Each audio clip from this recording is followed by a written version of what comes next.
Sabi ni Direk Chito, parang 10 years ago, pinag-usapan niya na gagawa kayo ng project. Oo.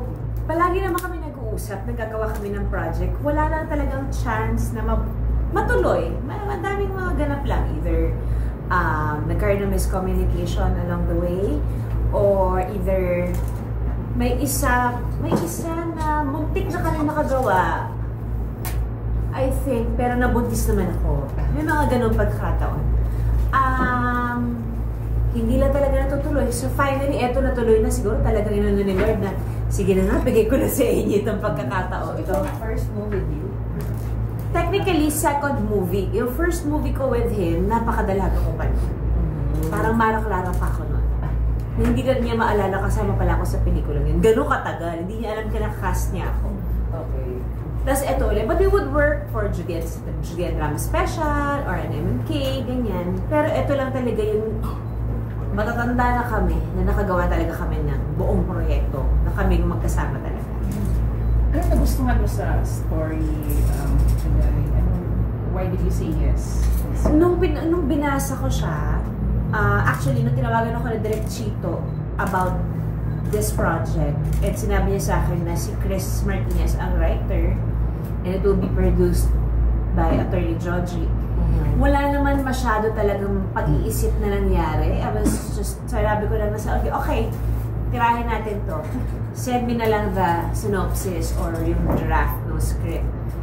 Ang nag-seal talaga ng deal, yung kwento itself. Yung naramdaman ko siya, natakot ako, kinilabutan ako, na-visualize ko siya. Kung hindi pa naman kami nag-uusap ni Direk Chito kung ano yung gagawin niya. Kasi syempre, that's his freedom as a director and kung paano niya tatrabahuin yung buong pelikula. Pero for some reason, nakita ko siya yung kung paano niya gagawin, kung paano niya lilikutan yung bawat eksena. And yun na yun. Agad-agad, minessage ko siya. Sabi ko, gusto ko yung natakot ako. In your own words, ano yung kwento?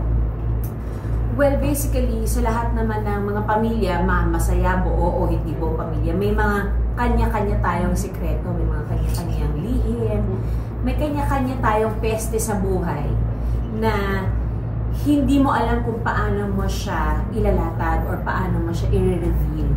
So this is all about that. It's all about your pains in the family, yung mga kinimkim mo sa manaloob, and then there's a superficial or supernatural creature na talagang sa kanya nagsimula yung curse. So that's that on a gist, may curse na naglalaro sa mga pamilya. Ito ba yung biggest na parang horror mo? Ito yung first horror mo? Yes, oo. Parang last horror ko was With Becky. With Chana. 10 years Chana. ago. Oo, kasi Direk Peke and Direk Glory. And then ito na.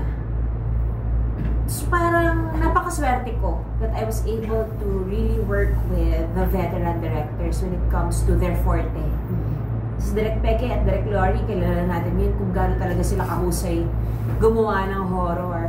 Natutuwa ako at napapasalamat ako that I was able to experience working with them together na, ito pala yung dynamics ni Peke Galiaga at Direk Glory.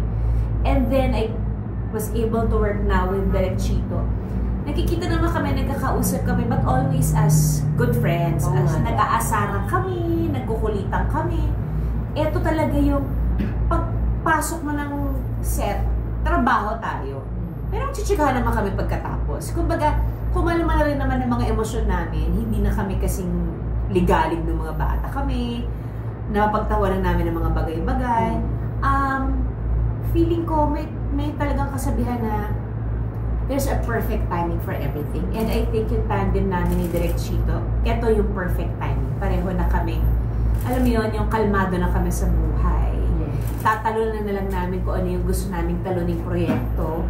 And nag-explore na lang talaga kami basically ng mga gusto pa namin ma-achieve sa buhay. And that alone, parang nanalo na ako ng award just being able to work with Direk Chito Ronyo, with Chris Martinez, with Nanay LD and Miss Chando, all the cast. Kasi basically yung bago lang dito, yung bata eh. Grabe. Pero karamihan dito, lumang tao. Majority ito, lumang tao talaga. Wala na nagbibiba, di ba? Wala. Talagang, doon mo ma-appreciate Doon mo ma-appreciate na iba pa rin ang kalakaran nung araw na everybody would come on time sa set, masaya lang, walang issue, walang patalbogan ng, bakit siya may ganito, ako wala. Bakit siya nandun, bakit ako nandito. Walang ganon. Though, sorry, umiyak ka na. Sorry. Well, yung sabi kasi ni Attorney Georgie na more than a horror film, this is also about women empowerment. Sa character mo, paano lumabas yun? Paano na-promote yung women empowerment? Lagi naman sa dulo ng kwento siya nakikita.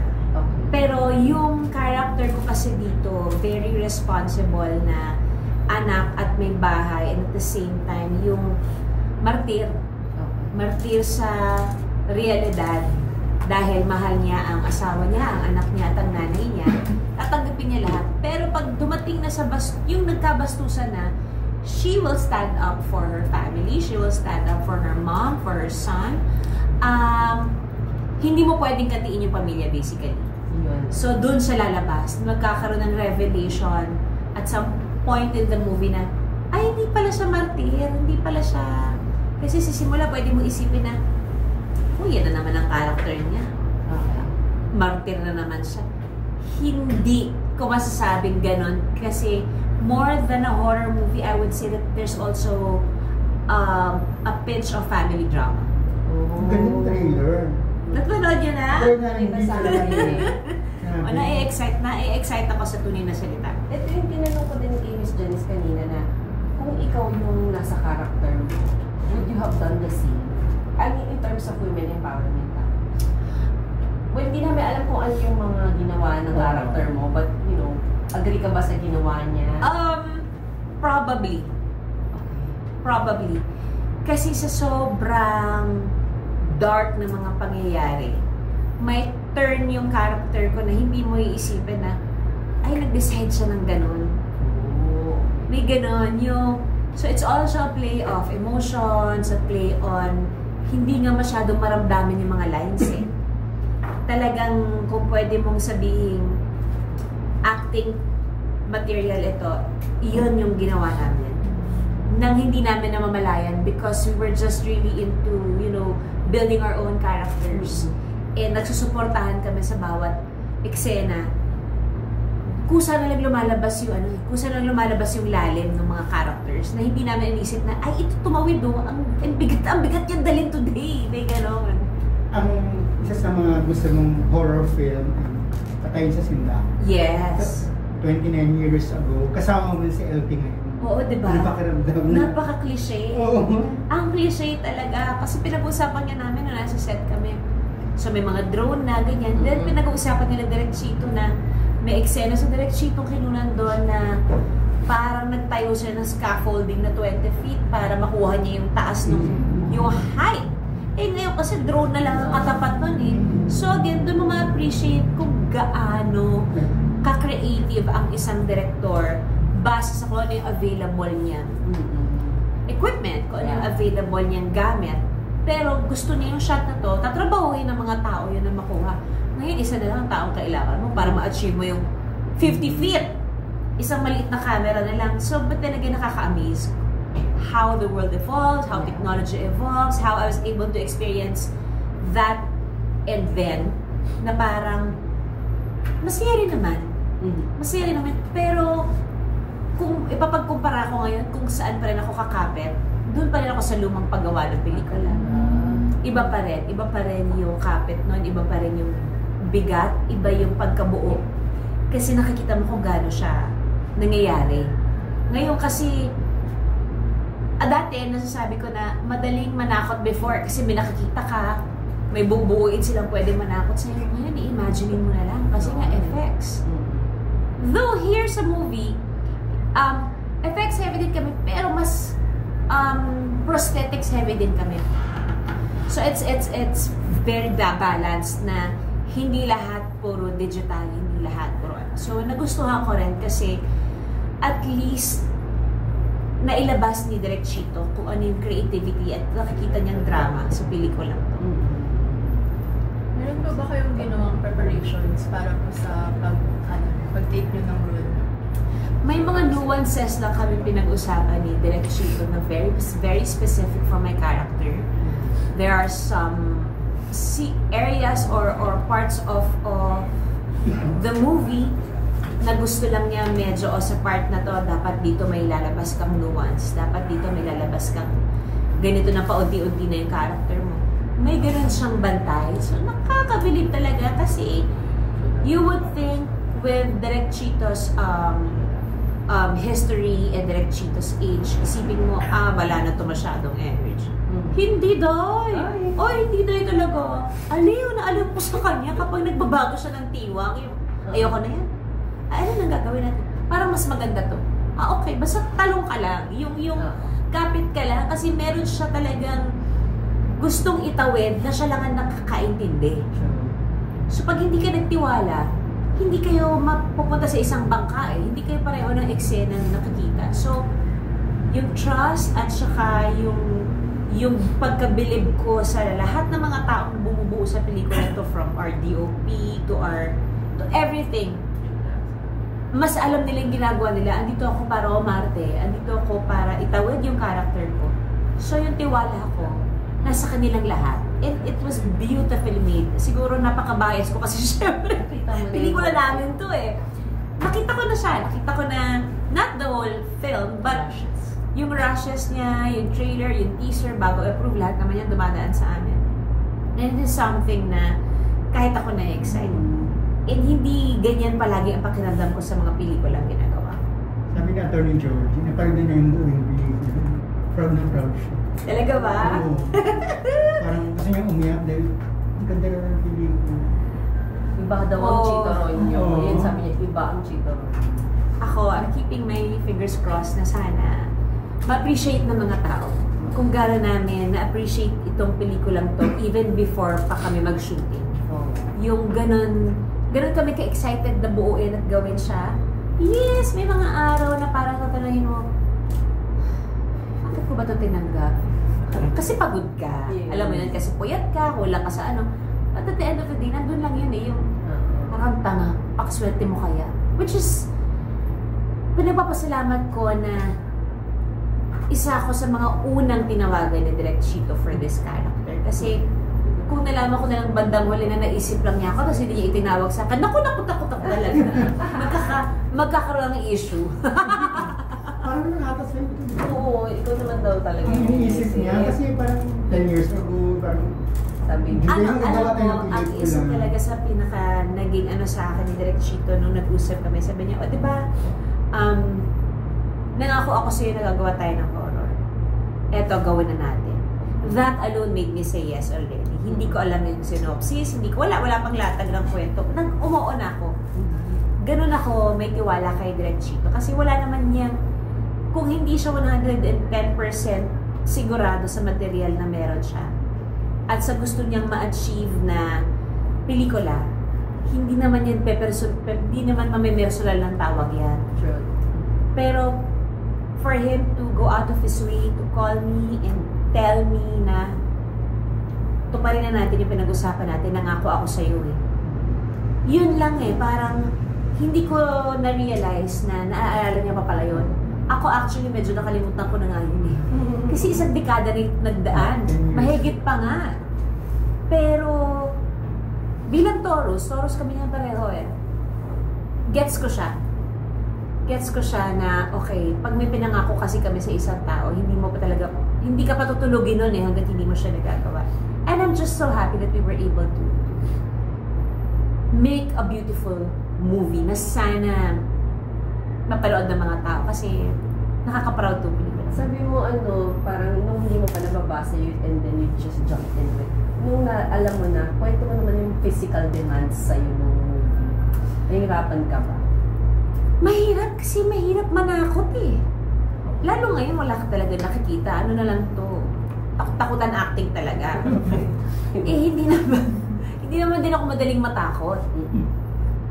So before sinasabi ko, nung ginawa ko yung KKK, kasal-kasali-kasalo at sakal-sakali sa klolo, mahirap magpatawa kaysa magpaiyak. Probably dahil nga mas matagal na ako nang ginagawa ang magdrama ito. And then napunta ako sa comedy. That's a very big revelation. Ay, kaya ko palang magpatawa. And then napunta ako ng ibang horror. Tapos nagpahinga ako.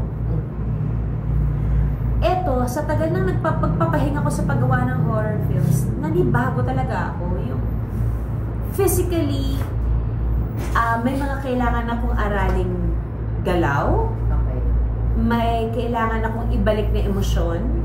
Yung mga past pains na ayoko na sanang balikan, kailangan ko siyang balikan uli kasi yun yung kinokol ng eksena. Hindi naman ako method acting or method actor, pero may mga moments na kinailangan kong ipaalala sa sarili ko na kailangan akong magpakita ng ibang timpla dito. Kasi yung huling napanood sa akin was Mindanao. Hindi ko alam kung lahat pa ng tao napanood yun. Parang konti lang naman yung nakarinig. Though I'm proud to say na yung mga natatanggap kong proyekto ngayon, hindi man ako madalas gumawa ng project or gumawa ng pelikula, I make it a point na it's something worth remembering, it is something worth talking about, and masarap lang balikan kasi napaka-worth it nung nakuhang oras sa akin. Umaasa ka ba ng mga award? Naku, dahil sa mga pagkakataon ngayon, kung nabibenta ang award, tapos may ilalagay mo sa box office, bakit hindi, di ba? Pero mas gusto mo na ngayon box office? Lahat naman kami gusto namin box office. Siyempre gusto namin kumita yung pelikula namin para hindi matroma ang producer, di ba? Kasi konti na lang naman din talaga yung nagpa-produce ngayon eh. Yung award talagang ano yan. Sino ba namang hindi? Huwag tayo magplastika. Pero sa napakaraming mahuhusay na kakontemporaryo mo ngayon, and at the same time, marami naman yan eh. Matik nominated sa Best Actress because lead star and ganito. Anything can happen. Yung mapag-usapan lang yung pelikula at magtanda na pag sinabi ang title na Espantaho, yung gusto ko yung antindi ng discussion na, ay bakla, nakakatakot, ay bakla, ang ganda-ganda, ay chu-chu-chu-chu. Yung ganon, yung pwede siyang ikumpara sa mga past horror films ni Direk Chito na hanggang ngayon incomparable yung eksena, yung naramdaman nilang takot ng pinanood nila. Gusto ko siyang ma-achieve. Gusto kong yun yung, or mas higit pa, yung maramdaman ng viewers. Kasi this is a mixture of family drama. May tinge pa nga ng mga cute funny moments. Para it's a perfect mixture of all the emotions in a family. Diba? Kasi tuloy na salita naman, pag nagkakaroon naman ng issue ang magkakapamilya, may pumapunchline naman talaga, diba? Huwag yung sabihin, hindi kayo pumapunchline sa harap ng nanay. I'm sure, sa dami ng bakla ngayon, hindi grabe ang punchline. So may ganon. So it's a very real thing. At least for the situations na nagbabalyahan, nag-aaway, nagsasagutan, may hint pa rin ng real emotion. Apart dun sa Espantaho. Di ba kapag talaga ang exciting part dun parada? Exciting ba ba? Ayaw nila yun. Ayaw nila ba yun? Well, alam mo, gets ko kung bakit siya exciting. Kasi naging tradisyon na siya ng mga Pilipino, hindi ba? Mga tao na taga-probinsya, talagang mag-ano sila kasi ang Christmas parade before was December 24. Hindi ko makakalimutan yan. Nangangarap akong umuwi ng Quezon City para lang mag-Noche Buena. Kasi nakakaalis ako ng Grandstand, mga 8 p.m. na. Anong petsa na ako makakauwi, di ba? So, iyon yung mga moments na masarap balikan kasi iba naman din yung experience pag dalaga ka. Pero iba na rin naman ang priorities mo pag may pamilya ka, di ba? Masaya pa rin naman ang parade. Kasi nakikita mo yung ngiti ng mga tao, nakikita mo kung paano sila ma-excite pag nakikita nila yung mga artista. Yun yung mga emosyon na hindi nabibili sa Lazada. Kahit 11-11. Kasi napaka-raw. In fairness, hindi ako endorser. Pero, iyon yung mga bagay na ang sarap abangan. Kasi iyon yung libreng happiness na ibibigay mo sa mga tao na hindi naman maaaring lahat yan makapanood ng pelikula because truth be told, hindi na mura ang manood ng sine ngayon, which is very, very sad. Kasi dati ang sarap gumawa ng pelikula dahil kahit middle class family or lower class family afford kasi magkano lang naman ang pelikula lang, 50 pesos. Ay, naabot ako nga pala yung 50 pesos. Parang 45 pesos pa nga. May pang-popcorn ka pa ngayon. 300 na, wala pa doon yung pagkain. So, parang ano din, sana mapanood ng lahat. Sana may time silang mapanood ng family. Kung ano man ang mapusuan nilang pelikula, I'm not saying na dapat espantaho lang yung panoorin nila, di ba? Kasi, of course, the more the merrier naman. Talaga lahat naman kami trinabaho itong mga pelikula sa MMFF. Ako, ang nilulook forward ko na lang na maiuwi is yung magiging usap-usapan for Espantaho. Yun talaga. Yung word of mouth na lang. Hindi ako makapaghintay kung ano yung pwede nilang maging reaction for Espantaho. Pero, Juday, yung line-up kasi, parang may sobrang excited ng mga tao sa line-up sa MMFF talaga.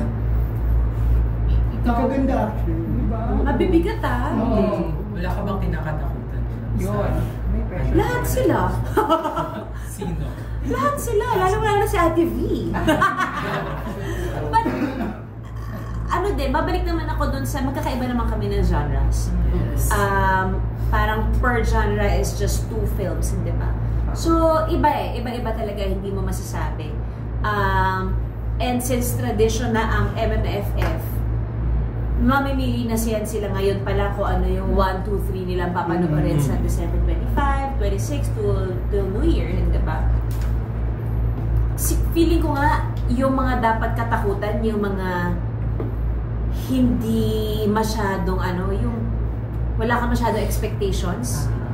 Di ba? Parang may ganun din last year eh. Si Firefly. Numbers. Si Firefly. Plus yung movie ni Aga Mulak, Cell, ano yun? Number 7. Number 7. Oo. Oo, yun o. Yung mga tahimik. Oo, mga tahimik. Hindi mo alam, biglang bubulusok yan eh. So, na-excite ako kasi ang dami mahusay na artista ngayon, mapabata, mapabago, matagal na sa industriya. Plus, it's the 50th anniversary of MMFF. I think it is just right na maganda ang buffet of movies kasi ang tagal na nila eh. Dapat talagang magpakita sila ng magandang spread of movies para bumalik talaga yung tao sa sinehan.